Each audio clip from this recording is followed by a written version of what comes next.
po, kamusta na po kayo? Purihin ng Panginoon ngayon pong Friday morning. Isa na namang edisyon ng Morning Devotion. Ang ating matutunghayan, buhat po sa ating pinakamamahal na iglesia, ang Crossroad United Methodist Church.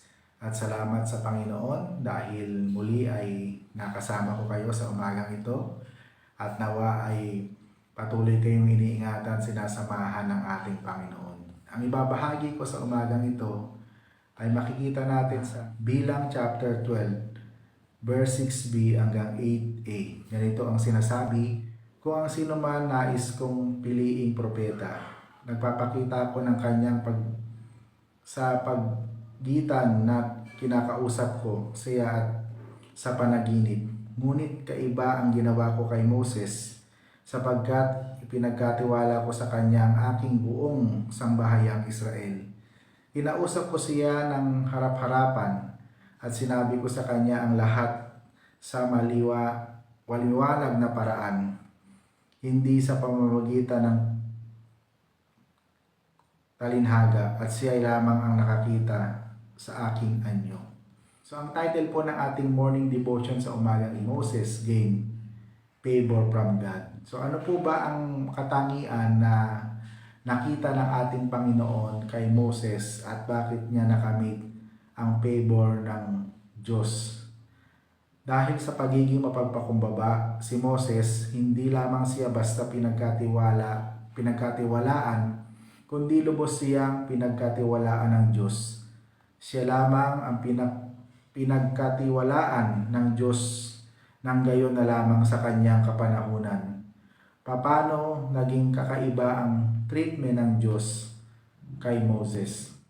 Una, ang Diyos ay nagpakita sa ibang propeta sa pamamagitan ng panaginip at pakipag-usap sa kanila sa pamamagitan ng kanyang tinig.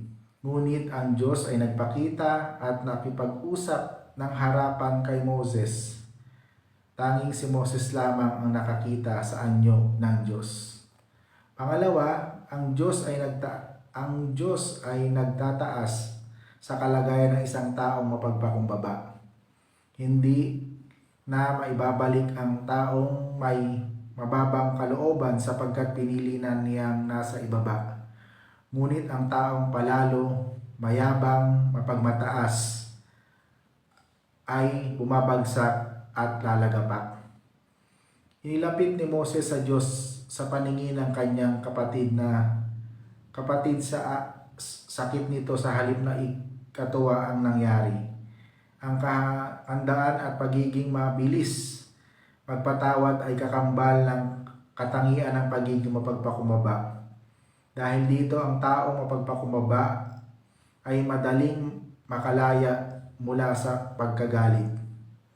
Sa maapaw na kagalakan, kapayapaan at kabanalan ng buhay, sa mga pagkakataon ng pagkahamak ng kanyang pagkatao at liderato, walang ibang tinakbuhan si Moses kundi ang Diyos. So nakita natin dito sa ating morning devotion sa umagang ito kung bakit nakuha ni Moses ang favor ng Panginoon doon sa aklat ng lumang tipan ay dahil nandoon sa kanya yung humility. Nandoon sa kanya yung pagpapakumbaba. Kaya naman pinili siya ng Panginoon, pinagkatiwala sa kanya ang bansang Israel at sinamahan siya sa kanyang journey. So ano po ang ipinaparating sa bawat isa sa atin sa umaga ito ng ating morning devotion? Ini-invite tayo ng Panginoon na manatiling maging mapagpakumbaba upang tulad ni Moses, ang favor ng Panginoon ay sumaatin. Ang wika ng ating Panginoon, ang magpapakataas ay ibababa, ngunit ang nagpapakababa ay itataas. Kaya nawa, samahan tayo ng Panginoon na natili sa atin ang humility upang makita ng bawat tao na ating nakakasalamuha na encounter na tayo nga ay sumusunod at lilingkod sa ating Panginoon na siyang nagpakita rin ng kanyang humility nung siya ay narito sa lupa. Purihin ang Panginoon. Amen. Tayo ay manalangin. Banal at makapangyarihang Diyos, pinupuri ka namin at pinasasalamatan sa umagang ito ng Friday. Isa na namang edisyon ng morning devotion ng aming natunghayan buhat sa iyo, na kung saan tinalakay namin ang iyong anak na si Moses, na isa sa mga propeta sa Lumang Tipan, na nagpakita ng humility, ng obedience at ng pagsunod sa iyo.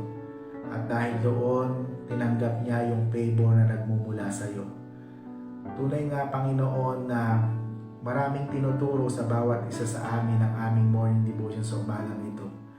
Manatili sa amin ang pagpapakumbaba, ang pagsunod, ang pagkilala sa iyong banal na kapangyarihan. At nawa ikaw ang Diyos na siyang maghari sa aming mga buhay. Salamat din po, Panginoon, sa iyong mga anak na pinagaling tulad ni Tatay Eli, ni Ate Esther. Salamat po sapagkat ikaw ang Diyos na patuloy na nagbibigay sa kanila ng panibagong buhay at kalakasan. Kaya nawa, Panginoon, patuloy niyo po silang palakasin. Ganon din po ang iba pa namin mga kapatid na may mga karamdaman. Tulungan niyo po sila at i-restore ang strength na nagmumula sa iyo. Samahan niyo rin po kami sa kabuuan ng araw na ito. I-bless niyo rin po ang lahat ng aming mga gawain. Huwag niyo po kaming iiwan, huwag niyo po kaming pababayaan. At sa pamamagitan mo ay magtagumpay kami. Patuloy niyo rin pong i-bless ang Crossroad United Methodist Church sa kanyang desire, sa kanyang plano na ma-renovate ang iyong tahanan. Nawa ay i-provide mo ang lahat ng aming pangailangan at lahat ng aming dapat isaayos. Tulungan niyo po kami at panatilihin ang pagkakaisa, ang pagmamahalan at ang harmonious relationship upang maging successful po ang aming plano, ang banal na gawain ito. Marami pong salamat. I-bless niyo po ang aming minamahal na bansa. Panatilihin niyo po ang kapayapaan, kaayusan sa aming minamahal na bansa. Ganon din po ang mga kapatid namin na nasa ibayong dagat, malayo man sila, subalit alam namin na hindi mo sila iiwan at hindi mo sila pababayaan. Pinagpipray din namin sa iyo ang mga bata na pumapasok sa paaralan, ang mga teacher na nagtuturo sa kanila. Ganon din po ang mga kapatid namin na may mga negosyo. Patuloy niyo rin pong pagpalain at ganon din po ang mga pumapasok sa kanilang tanggapan, paaralan na kanilang kinabibilangan. Marami pong salamat. I-bless niyo rin po ang aming mga obispo, ang aming mga deaconess, ang mga pastor, ang mga diakonesa. At nawa maging pagpapala kami ang aming mga buhay sa iba.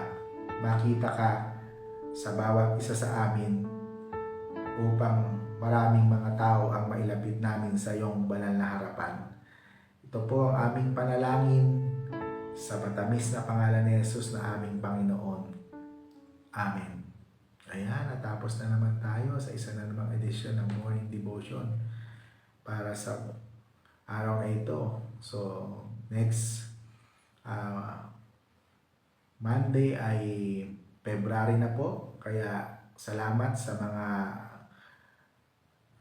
anak niya na tutugon, makikibahagi para sa kanilang morning devotion. Dalangin ko po ang pagpapala ng Panginoon ang sumainyo at nawa tulungan kayo ng Panginoon para maibahagi nyo ang inyong mga morning devotion na maging pagpapala sa iba at maging kalakasan ng bawat isang makapakikinig nito.